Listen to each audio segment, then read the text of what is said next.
नमस्कार, बहुत स्वागत है आपका। न्यूज स्टेट देख रहे हैं आप। मैं हूं आपके साथ शिखा राणा। बुलेटिन की शुरुआत करेंगे भोपाल से आ रही बड़ी खबर के साथ, जहां परिवहन विभाग के आरक्षक सौरभ शर्मा का मामला देखिए तूल पकड़ता जा रहा है। कोर्ट ने सौरभ, शरद, चेतन को 14 दिन की जुडिशियल रिमांड पर भेजा।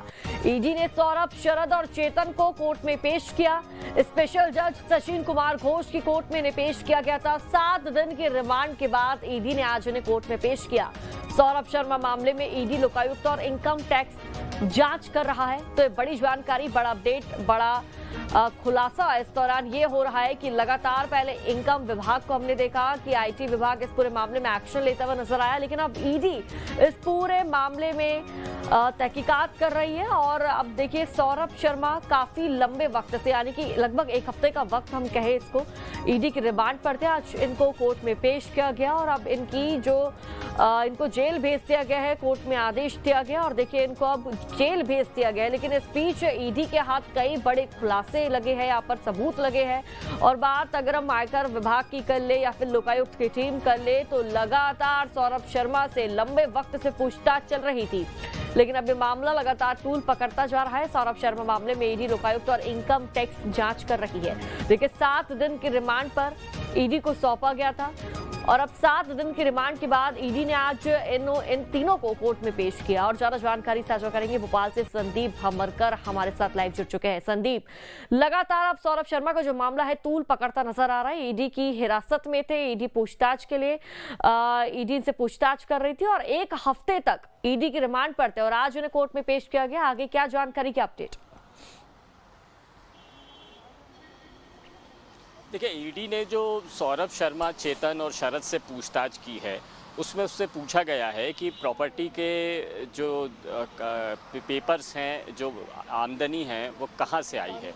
तो सौरभ से पूरी कहानी पूछी गई है। 2011 से सौरभ ने अपने कारोबार के बारे में बताया कि वो पहले 2011 में क्या किया करता था और उसके बाद में वो परिवहन आरक्षक कब बना, इसके बाद में उसने काम क्या क्या शुरू किए और जो प्रॉपर्टीज़ उसके पास से मिली है, जो सोना चांदी मिला है, सौरभ ने उस पर अपना मालिकाना हक बताया है। और उसका हिसाब किताब जब ईडी ने मांगा तो ज़रूरी दस्तावेज भी बताए हैं इसमें। इसके पास से जो ईडी को सबसे बड़ा सवाल ये था कि उसके पास से जो परिवहन विभाग की डायरी मिली थी, एक डायरी मिली है जिसमें परिवहन विभाग से जो ज़िला परिवहन अधिकारी है और या परिवहन विभाग के मुख्यालय में के जो अधिकारी है, इनके नाम का जिक्र है, इनके पदों का जिक्र उसमें नज़र आया था और उसमें काफ़ी बड़ी संख्या में लेन देन भी नज़र आया था। तो उसको लेकर भी अब पूछताछ की गई है। अभी इसका पता लगना बाकी है कि इसका सौरभ शर्मा ने जवाब क्या दिया है, लेकिन जो जवाब दिए हैं वो बड़े गोलमोल टाइप के दिए हैं। अब इन सभी चीज़ों को आधार बनाकर इनको लिंकअप करके ईडी आगे की बारे में तफ्तीश शुरू करेगी।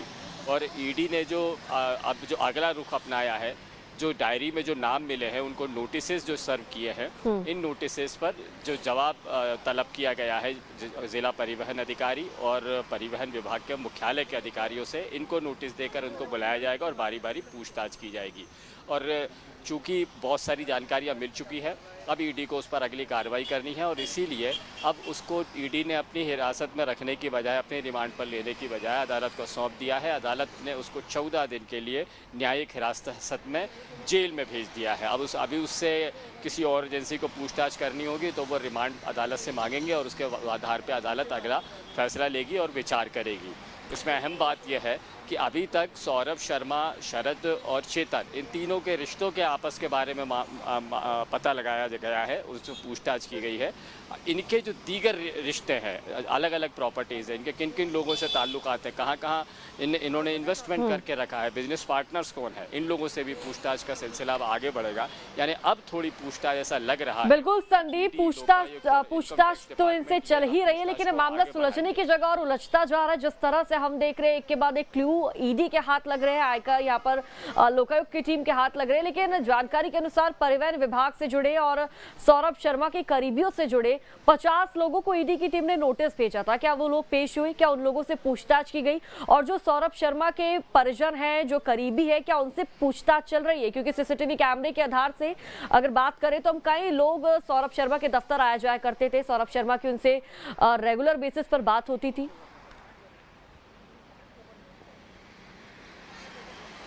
अभी जिन लोगों को नोटिस सर्व किए हैं उनसे पूछताछ होना बाकी है। नोटिस पहुंचेंगे और मुकर्रर तारीख को ये लोग ईडी के दफ्तर में पहुंचकर अपने जानकारियां देंगे।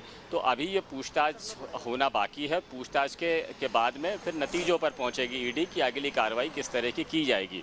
और ये पता लगाया अभी जाना बाकी। आप बिल्कुल ठीक कह रहे हैं कि मामला सुलझने की बजाय अभी वहीं अटका हुआ या उलझता हुआ ही नज़र आ रहा है। किसी नतीजे तक बिल्कुल नहीं पहुंचे हैं। पता तो ये लगाया जाना चाहिए था कि जो आमदनी का स्रोत में परिवहन डिपार्टमेंट का क्या ताल्लुक है, उसका क्या रिश्ता है, और परिवहन विभाग से जो वसूली की जो बात आ रही है सामने, जिसकी बंदरबाट अलग अलग लोगों में की जाती थी, वो आखिर कौन सा नेक्सस है, यहाँ तक अभी पूछताछ नहीं पहुँच पाई है। जो हैरत की बात है, सबसे बड़ा परेशानी यही बात है। अभी केवल जो सौरभ की प्रॉपर्टीज़ हैं उसी में उलझी हुई है पुलिस। इसके रिश्ते किन किन लोगों से है, जांच एजेंसियाँ केवल इसी बात पर उलझी हुई है।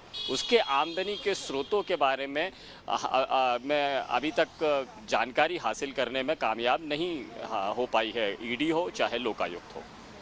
लेकिन संदीप, बात अगर हम शरद की करें या फिर चेतन की बात करें तो इनके कब्जे से भी ईडी की टीम ने या फिर लोकायुक्त की टीम ने कई पैसे वसूले। और देखिए जिस तरह से हमने देखा कि कई लाखों करोड़ों का कैश मिला, चांदी की ईंटें इनके पास से मिली और सोने के जेवरात इनके पास से मिले।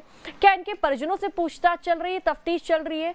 ये सारा धन इन दोनों के पास कहाँ से आया?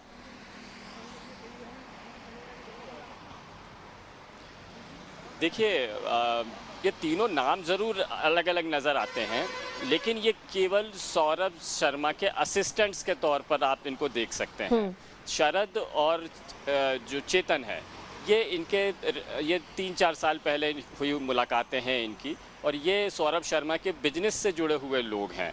सौरभ शर्मा के पास में जो दूसरे लोग हैं उनसे क्या रिश्ते हैं, वो आमदनी के क्या स्रोत है, वो पता अभी नहीं लग पाया है।